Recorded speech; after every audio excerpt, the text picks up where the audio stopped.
Goldie Hawn, welcome to the programme. Wellness, what does that mean to you? Wellness basically is a holistic, I think, idea of how we live our lives, how we take care of each other, how we honor our day, moment to moment. And wellness is really a part of a mindset, really, on how we want to be able to live our best life. What is your best life?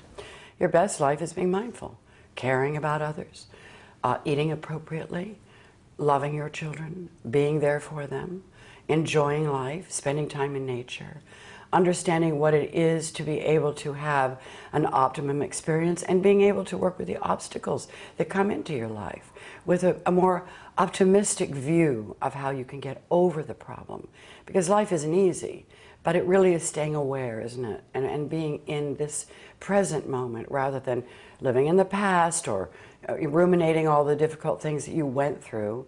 So I just, believe that it's a day-to-day approach to being aware, to become more mindful, to become happier. I was told that doing an interview with you is like a therapy session as opposed to an interview. Oh my God, really?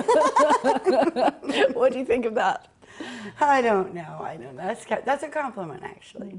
And you have lots of stress techniques, don't you, that you use in order to benefit yourself every day? Yes, I mean, it them. really is. I mean, first of all, the one important thing is to wake up in the morning and go, I'm alive, it's great, let's go, right? And aside from the fact that you've got lots of things to do, and some of them aren't always easy, but I work out. So I go into my room, and I have a trampoline, and I jump on my trampoline, and I watch the news. Oftentimes I cry during the news because it's so devastatingly horrible. And then again, there's something great that comes on. I have to laugh because I'm jumping and crying at the same time. So at least I'm enjoying myself being ridiculous. And then I do my yoga. I ride my bicycle with Kurt. We just do things ultimately that, get my body, working. I was a dancer, so I started. So physical activity, movement is very important. So they talk about sitting is probably the worst thing you can do. So those that go to work every day, breathe, get up, walk around, make sure you go out for lunch, it kind of is, it's just staying aware of what really makes you feel good. And always when you work out, you feel better. Even if you don't work out and, go crazy, but just move your body. You work out every single day? Or you do some exercise every day? I can. To be honest with you, here I thought I was going to wake up at 6:30, go down to the gym, do my walking, do my running, do my stretching, do a little bit of yoga, and my alarm didn't work. Good. So I didn't do it. Good, but you'll do it at another time of day. Yeah. Is there a better time for you to exercise? The morning, the evening? What's good for you? Morning is the best. For me too, Yeah, because if you don't do it in the morning, you say, well, I'll do it in the afternoon. And then your afternoon takes you away, and then you don't do it. And then at night, it's not a good time to exercise because then you don't go to sleep with all of that energy, So, it's just morning, I'd say morning. So, how do you deal with sadness or when you're feeling quite blue? I think sadness is important. I don't shy away from being sad because it helps you think about, what you're sad about, think about thinking. And then when you go through it, the idea is that just like laughter is something extraordinary, sadness is also a part of life. So for us to sort of say, I'm not going to be sad, I'm not going to cry, I'm going to push through this, it doesn't help us analyze or be able to feel the emotions that humans are supposed to feel. I think a long-term sadness is where you have to look at this and say, okay, this is turning into depression. Because sadness can turn into depression if it's not dealt with. But that means... How do you know when that's the tipping point? Because you will find out you don't want to wake up in the morning. You'll find out that you want to stay in bed. Or you want to go back to bed. Or you don't feel like going out. Or you feel like that thing about stepping out and being with friends. People you love, suddenly you think, I don't really feel like being with them. These are all symptoms of aspects of being depressed. When we're sad, we call our girlfriends. When we're sad, we speak to the people that matter, and oftentimes the psychologist. But that's taking, a proactive approach. But when you really find you're having this intrinsic sad feeling that doesn't go away, then you realize you have to watch yourself. You know, human beings have what we call mirror neurons, right? We're able to actually see others and witness others, and we also witness ourselves. So we are the one animal, if you will, in the kingdom that can actually self-examine. We can look at ourselves from 30,000 feet up and organize around what state of mind we're in right now. So it's one removed, and it's actually quite a great quality to have as a human being. Why are you in London? For my foundation, the Goldie Hawn Foundation, and that foundation has created, and I dreamed this up 15 years ago, a program called Mind Up. And Mind Up is now, we're moving now, next year we'll do 100 new schools. We have 50, 60,000 children now here, just in London itself, doing the program. The program is Learn About Your Brain. Our children need to learn about their brains. We ask them to use it, we ask them to function with it, and they know nothing about it. So neurological education, I think, is extremely valuable, and that's why I put it as the first pillar in our program. Then we do brain breaks. So it's a program, it's a mindfulness-based program, but it isn't just about mindfulness. It's about staying mindful, but it's also about learning all of your emotional construct, how to quiet that down in order to lighten up the executive function, or we call the prefrontal cortex. That's where we make decisions, analyze, come out with some good ideas, create. And it's what actually speaks to the hippocampus. The hippocampus can remember all of the things that we learn. When we're stressed and frenzied and full of anxiety, fear, uncertainty, whatever you want to call it, even over happiness, you actually cannot think as well. So we teach our children that along with positive psychology. This is not Private Benjamin talking, is it? No, it's not. I did join the Army, but I joined a different Army. But it is Private Benjamin that produced the movie, that made sure it worked, that diagnosed its probability of being success, of looking at a character acutely to make sure that she was in line with the character that was actually written. So it's a little bit of Private Benjamin, yeah. Does it offend you when people still sort of think of you as that sort of ditzy image, or given that you've underlined, and I know from my research that you produced, directed on occasion, you do all sorts of other things as well. Does it bother you how people view you, see you? No. If I can bring any joy to anyone, it might be the greatest gift I was given. I think it's a gift. I don't even know if it comes out of me, but I feel honored, I feel respectful of it, and there's nothing better than watching people laugh. And when I see my children laughing and my school children laughing, then I know why I'm here. So it's just a gift that I have full respect for, and I would never ever feel like bad because someone maybe thought that it came from something else. What makes you laugh? I laugh a lot, so it's really hard to say what makes me laugh. Do you know what I mean? A funny joke. It's not about that. I kind of have this cosmic laugh, which is, it's a tickle inside. So I can laugh very easily at a lot of very small things. So it isn't really about what makes me laugh. Maybe the incongruity of reality. I mean, sometimes I can laugh at people that I think are being absolutely ridiculous. I can laugh at people who I think are funny in spite of themselves. I went to the Comedy Store the other night on Sunset Boulevard, and I had so much fun looking at these comedians laughing and making me laugh. And so there's all kinds of ways of finding joy. And joy is an expression. It's a state of being that laughter can sprout from. So I say maybe it comes from that. Your family brings you a lot of joy, doesn't it? You're just about to be a grandmother again? Yeah, 6 times. Is it easier being a grandmother than being a mother, a parent? Oh, yeah. I mean, you know, a parent, you're in the thick of it. You know, you're in the thick of it. And these are your children. And your children, you're not, one thing you're not going to fail at, one thing I wasn't going to fail at, was being a mother. Was being the best mother I could be. Not fail. I didn't want my children to be problematic. I didn't want them to have, you know, any emotional problems. They will always deal with their emotions, but they'll be able to analyze them and deal with them. I wanted happy children, nurtured children, children that felt that there was a, what you call closer connection. And that was my goal.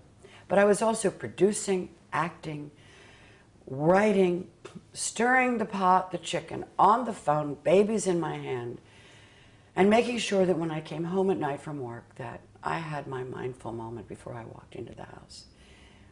They're everything to me. It's hard work, but I had an intention to do it right.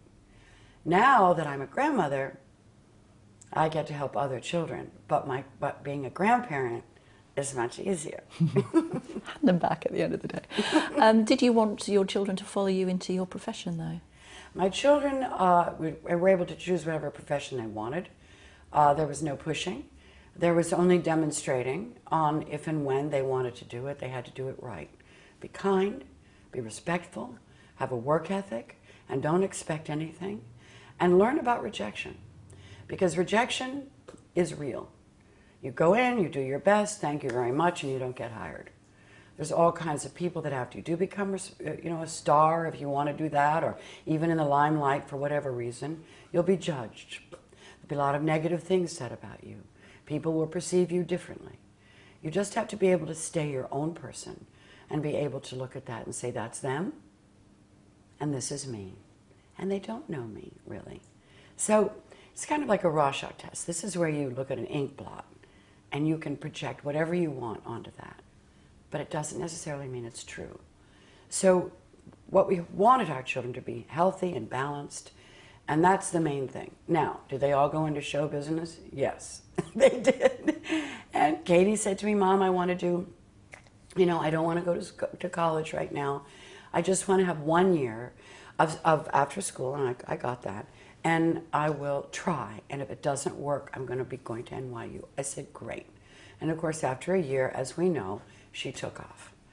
Oliver went to school. He went to college for 2 years. Came back and said, Mom, I want to start my career. And he started in sort of the basics of making film. And Wyatt went ahead and became a hockey player. He didn't want anything to do with show business, and now he's in it. Show business is very different now, isn't it, to what it was when you started? And I just wanted to touch briefly on the Me Too campaign. I mean, you talked about when you were a dancer, and you felt quite objectified, didn't you? Oh, gosh, yes. I mean, you know, very objectified. I mean, I had a great upbringing, which gave me a very strong mother and a very strong dad. And they were both quite different. And I was a ballet dancer, so I had a tremendous amount of, what do you call it, grit, if you will.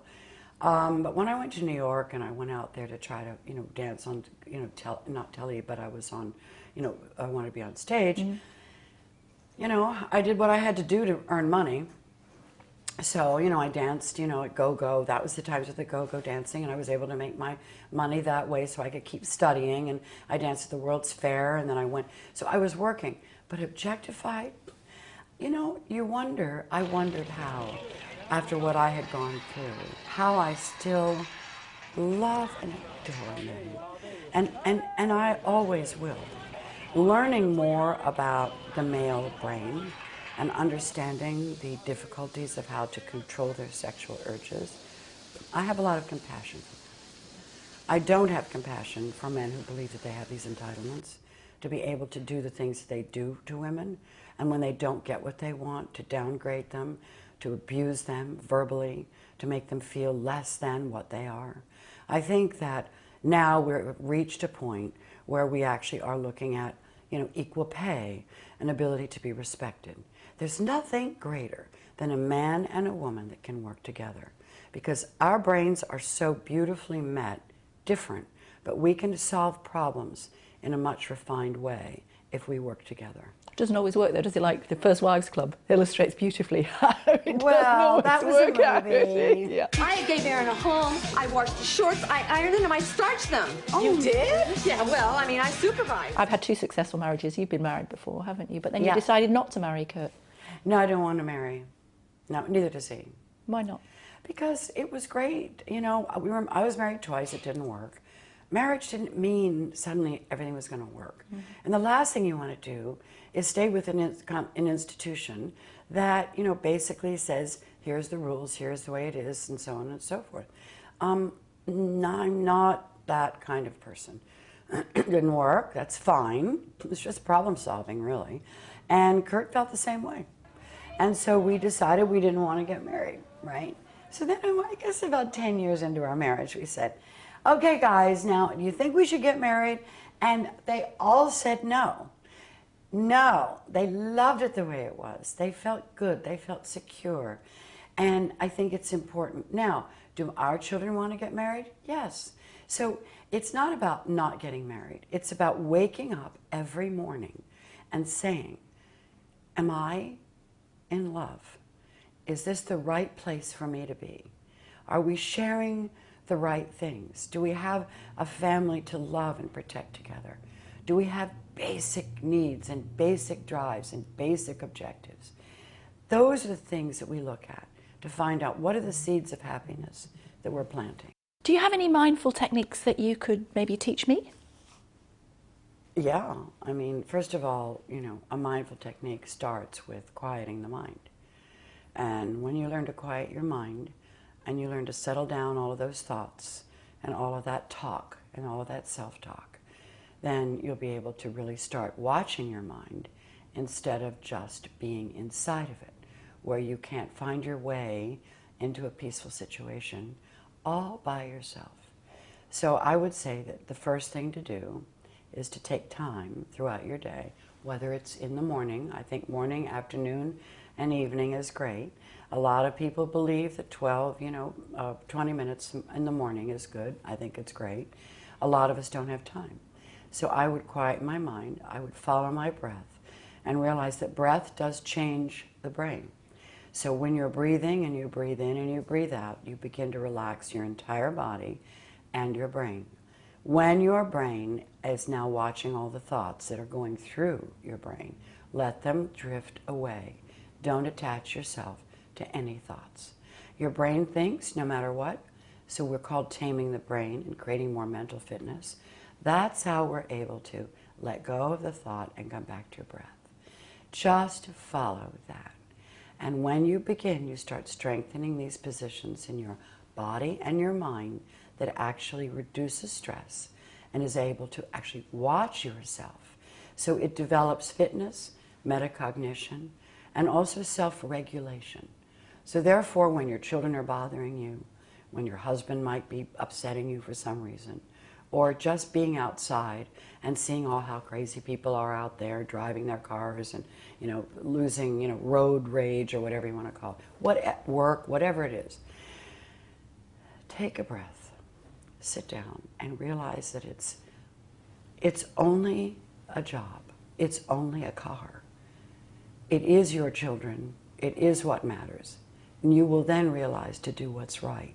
Reactivity is a very, very dangerous thing to have when you're working, and especially for your children.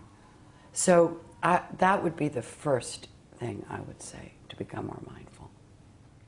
It really is like a therapy session rather than an interview. Goldie Hawn, thank you very much. You bet. Thank you, thank you. You bet.